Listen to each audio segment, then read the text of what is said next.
In this guide, I'm going to show you how to add a payment method on Amazon. This is Aiden from JustBoz, and before we get into this guide, make sure to like the video and subscribe to the channel with all notifications on. It really does help with the channel and it lets us know that you want more content like this, so we greatly appreciate it. If at any point throughout this guide you did have any questions, just ask them down in the comment section below and we can help you out further. I'm going to be doing my best to reply to every single comment down there. Begin by opening up the Amazon app or the website and just tap on your profile icon towards the very bottom. This is going to take you to a page that looks something like this. From here, what you need to go ahead and do is just select your account, and you could just hit account right here and that'll take you to it.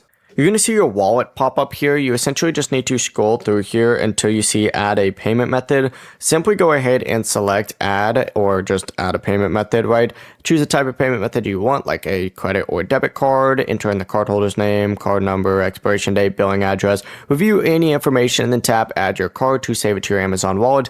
You can also add a payment method during checkout by selecting change next to your current payment method option and then choosing add a credit or debit card. Adding a new payment method does not automatically update the payment method used on an order you already placed. Before you do leave, make sure to like the video and subscribe to the channel with all notifications on. It really does help with the channel and it lets us know that you want more content like this. We'd greatly appreciate it. And if at any point throughout this guide you did have any questions, just ask them down in the comment section below and we can help you out further. I'm going to be doing my best to reply to every single comment down there. Peace.